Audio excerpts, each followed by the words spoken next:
इस चैप्टर की शुरुआत वापस वहीं से होती है जहां से पिछला चैप्टर खत्म हुआ था, जहां पर डैन कह रहा था ये बुरा नहीं है। असुरा फॉरबिडन फिंगर और हुआंग बुगुनैक के द्वारा डाली गई मेरी बॉडी के अंदर क्यूआई से मेरी बॉडी अफेक्ट होने के बावजूद भी मेरी थंडर क्यूआई अपना फैलाव करना शुरू कर दिया है। उन दोनों ने जो अपने क्यूआई को मेरे अंदर डाला था वो आधी से भी अधिक खत्म हो चुकी है और अगर ऐसा ही चलता रहा तो 3 दिन से भी कम समय में मेरी सारी फटी और बंद हो चुकी नसें हील हो जाएंगी। हालांकि इस रिकवरी प्रोसेस में मुझे अंतहीन दर्द होने वाला है, लेकिन मुझे इस दर्द की कोई परवाह नहीं है। मैंने इस तरह के दर्द पहले भी सहे हैं। मैं तो बस उन लोगों को शुक्रिया बोलना चाहता हूँ। उनकी भयानक टॉर्चर के कारण मेरी सभी मसल्स और ब्लड वेसल्स जिसको मैं पहले ठीक से यूज नहीं कर पा रहा था वो अब स्टिमुलेट हो गई है, जिसके चलते ये और भी इम्प्रूव हो गई है। यहाँ तक कि उन्होंने जो टॉर्चर मेरी बॉडी को बर्बाद करने के लिए किया था उससे उन्होंने इसे और भी स्ट्रॉन्ग के साथ फ्लेक्सिबल बना दिया है। मुझ पर इस तरह के एहसान करने के लिए तुम सभी को शुक्रिया। आधे महीने से भी कम टाइम में मेरी बॉडी थंडर क्यूआई के कारण फुल्ली रिकवर हो जाएगी। मेरे पास अभी काफी टाइम है। मैं इस समय के दौरान जल्द ही चोल्मा सुरक्षा ब्यूरो के मेंबरों को भी ढूंढ लूंगा, पर फिलहाल के लिए मुझे अपने रिकवर क्यूआई को कंसंट्रेट करना चाहिए। हम देख पाते हैं जिसके चलते उसे काफी दर्द हो रहा होता है। तभी उसे एक आवाज सुनाई देता है। वह उसे ध्यान से सुनते हुए कहता है यह आवाज तो जहाँ पर मैं हूँ उससे कम से कम 20 मंजिल नीचे से आ रही है। मैं नहीं जानता वह कौन है, लेकिन वह जरूर कोई ऐसा पर्सन है जिसकी क्यूआई एक्स्ट्रा ऑर्डिनरी है। क्या उसके जैसे स्ट्रॉन्ग पर्सन को भी यहाँ पर बंद किया गया है? यह तो कन्फर्म है कि वह जो भी है लेकिन चोल्मा सुरक्षा ब्यूरो का मेंबर नहीं है। क्या मुझे और अंदर गहराई में चेक करना चाहिए? इतना बोलते हुए वह जब और गहराई में चेक करता है तो उसे कुछ सुनाई देता है जो कि कह रहा था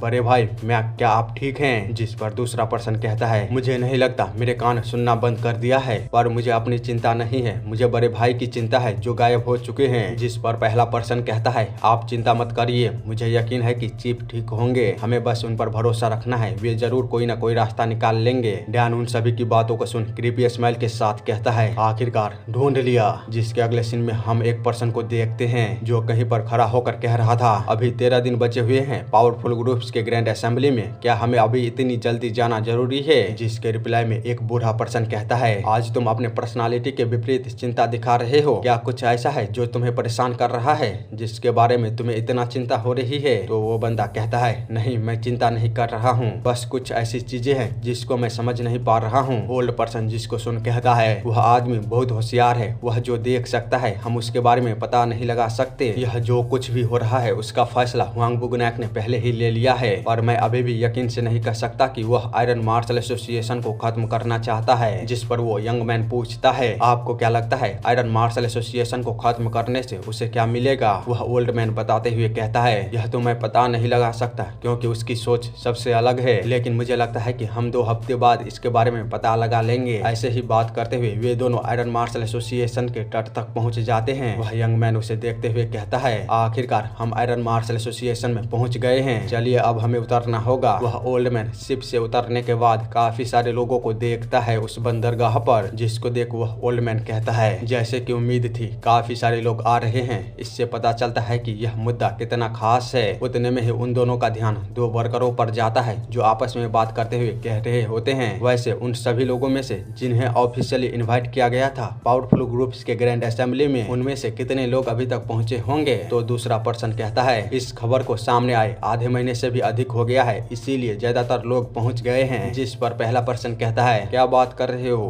क्या इतनी जल्दी इतने सारे लोग आ गए? तो दूसरा पर्सन बताते हुए कहता है मुझे क्या पड़ी है झूठ बोलने की, क्या तुम्हें नहीं पता वे 70 पावरफुल लोग ही हैं जिसके चलते आयरन मार्शल एसोसिएशन को बनाने का एग्रीमेंट हुआ था, जबकि वे इस आयरन मार्शल एसोसिएशन की असली पावर है भी नहीं। उन 70 लोगों को 2 सेंट और 3 टैलेंट भी आसानी से मना नहीं कर सकते। इसीलिए तुम्हें क्या लगता है ग्रेट अथॉरिटी वाले लोगों को क्या जरूरत पड़ी थी इस जगह पर इतनी जल्दी आने की? वे सारे लोग जरूर पावरफुल ग्रुप्स के ग्रैंड असेंबली के 1 दिन पहले तक आ जाएंगे। उन दोनों की बातों को चुपचाप सुनने के बाद यंग मैन कहता है क्या आपने सुना, इसीलिए मैंने आपको कहा था कि हमें अभी नहीं जाना चाहिए। जिस पर वो ओल्ड मैन कहता है ऐसा लगता है कि मैं अचानक ही एक बेशर्म बुढ़े में बदल गया हूँ, पर मुझे उसकी बहुत याद आ रही थी, ना जाने अब वो क्या कर रहा होगा। यंग मैन कहता है हाँ मुझे भी, मैं आशा करता हूँ कि उसने कोई भी ट्रबल कॉज ना किया हो। ओल्ड मैन कहता है मुझे यकीन है कुछ भी नहीं हुआ होगा, जब तक मुन्हाई चार्ज में है तो कोई रास्ता नहीं है कि कोई ट्रबल होगा। मुन्हाई हमेशा से नियमों और सिद्धांतों का पक्का रहा है। यंग मैन भी उसकी बातों पर एग्री करते हुए कहता है आपने सही कहा, कुछ भी नहीं हुआ होगा। इसी तरह वे दोनों मार्केट में बात करते हुए एंट्री गेट के पास पहुंच जाते हैं जहां पर लाइन का एक बंदा चिल्लाते हुए कह रहा था। सभी लोग ध्यान से सुनो, मैं एक बार और कहता हूँ, पावरफुल ग्रुप्स के ग्रैंड असेंबली के कारण इस एंट्री गेट को स्ट्रिक्टली कंट्रोल किया जा रहा है। अगर तुम्हारे पास क्लियर आइडेंटिटी नहीं है तो तुम्हें अंदर नहीं जाने दिया जाएगा। क्या तुम सभी समझ गए? यहाँ तक कि अगर यह तुम्हारी आखिरी इच्छा होगी तो भी तुम्हें रोक दिया जाएगा, और अगर कोई जबरदस्ती अंदर जाने की कोशिश करेगा तो उन्हें इमीडिएटली पनिश किया जाएगा। ओल्डमैन उसकी बातों को सुन कहता है, अरे बाप रे, यहाँ तो काफी सिक्योरिटी टाइट है, मुझे तो अब डर लगने लगा है। इतना बोलते हुए वो उस गार्ड के पास पहुँच जाता है। वो बंदा उन दोनों को देखते हुए कहता है, अब तुम दोनों कौन हो? क्या तुम्हें पता नहीं है यहाँ वे लोग ही अंदर जा सकते हैं जिसके पास क्लियर आइडेंटिटी होगी? चलो अपना आइडेंटिटी बताओ। ओल्डमैन जिसको सुन कहता है, आइडेंटिटी? क्या मुझे इसमें बस अपना नाम बताना होगा? मेरा नाम ह्यून म्यूग्योंग है। यंग मैन कहता है, मेरा नाम सियो मुनैक है और मैं एस्कॉर्टिंग का चार्ज संभालता हूँ। हमें 9 सेंट्रल में जाना है। यह बंदा उन दोनों का नाम सुन सोचते हुए कहता है, मैंने यह नाम कहीं तो सुना है पर मुझे याद नहीं आ रहा है। ओल्डमैन उसे इस तरह सोचता हुआ देख कहता है, अगर तुम्हें याद नहीं आ रहा है तो क्या मैं कुछ मदद करूँ? मुझे बताओ, क्या तुम्हें इमोर्टल स्वॉर्ड याद है? जिसको सुनते ही बेचारे की फट जाती है। वह घबराते हुए कहता है, क्या आप झोंगनोंग सेक्ट के होंग म्यूग्योंग है? फ्लाइंग ड्रैगन ऑफ झोंगनान, प्लीज आपको ना पहचानने के लिए मेरे इस एरोगेंट बिहेवियर को माफ कर दीजिए। आप बस एक सेकंड रुकिए, मैं तुरंत झोंगनोंग सेक्ट को कांटेक्ट करने के लिए किसी को भेजता हूँ और उन्हें आने के लिए बोलता हूँ। जिस पर वो ओल्डमैन कहता है, नहीं रुक जाओ, रहने दो, तुम लोग यहाँ पर काफी बिजी हो, हम खुद ही चले जाएंगे, तुम्हें किसी को वहाँ पर भेजने की जरूरत नहीं है। इतना बोलते हुए वह वहाँ से जाते हुए कहता है, अब मैं यहाँ से जा रहा हूँ, यहाँ पर काफी गर्मी पड़ रही है पर फिर भी तुम लोग बहुत अच्छे काम कर रहे हो। जिसको सुन वो बंदा कहता है, शुक्रिया सर,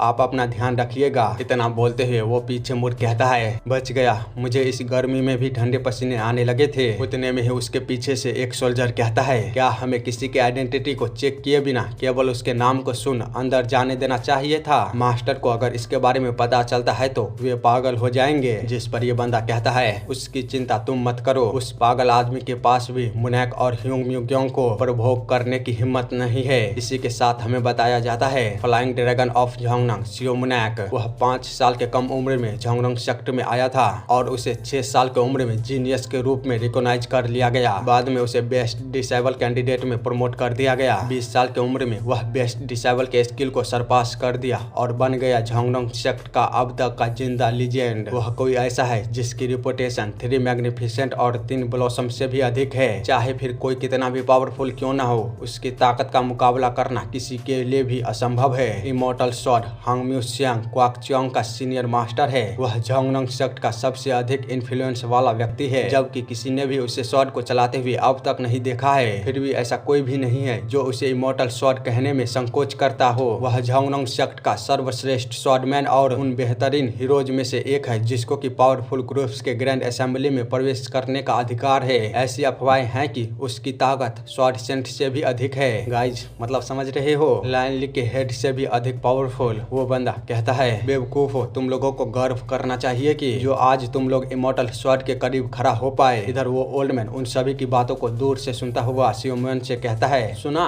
यह ओल्डमैन तुमसे भी अधिक फेमस है। क्या अभी भी तुम्हें झोंगनांग सेक्ट के फ्यूचर को लेकर चिंता हो रही है? सियोमन हंसते हुए कहता है, हाँ मैंने सुना, इसलिए अब मैं और भी मेहनत करने वाला हूँ। तभी ओल्डमैन की नजर हानसांग पर पड़ती है जो कि मार्केट में खड़ी थी। सियोमन कहता है, क्या हुआ मास्टर? ओल्डमैन कहता है, वह लड़की। हानसांग बिना उस पर ध्यान दिए अपने आसपास देखती है और फिर बिना कुछ किए आगे की ओर चली जाती है, जबकि ओल्डमैन उसे पीछे से देखता हुआ कहता है, मैंने सुना तो था आयरन मार्शल एसोसिएशन एक ऐसी जगह है जहाँ पर दुनिया भर से टैलेंटेड लोग इकट्ठा होते हैं, पर आज मैंने देख भी लिया, यहाँ पर पहुँचते ही उसके पास ग्रेट टैलेंट है। चाहे फिर भले ही उसने अभी तक कोई भी ग्रेट अचीवमेंट को हासिल नहीं किया है, पर फ्यूचर में वह जरूर इसे हासिल करेगी। सियोमन कहती है, क्या सच में? पर वह तो ऑलरेडी 3 ब्लॉसमों में से एक है और अगर मैं गलत नहीं हूँ तो वह यंग लेडी हानसांग थी। वह अभी वर्तमान में लायन लीग के अंदर आने वाले जेट फ्लावर ग्रुप की डिप्टी चीफ है। ओल्डमैन जिसको सुन कहता है, हानसांग तो वह जियोंगवी की बेटी है। क्या वह बचपन से ही ऐसी दिखती थी? ऐसा लगता है कि अब गांगो को भी अंततः अपनी स्वॉर्ड क्वीन मिल ही जाएगी। इतना वो बोल ही रहा था तभी उसे रेड सेक्ट की उसी ओल्ड मॉन्क की डार्क उपस्थिति महसूस होती है, जिससे कि वह पूरी तरह सावधान होते हुए कहता है, यह क्या था? वह कौन सी डल एनर्जी थी? क्या मैंने यह एनर्जी उस लड़की से महसूस किया था? पर यह कैसे हो सकता है? यह तो सेम वही एनर्जी थी जो मैंने उस समय पर उस आदमी से महसूस महसूस किया था। नहीं, ये नहीं हो सकता,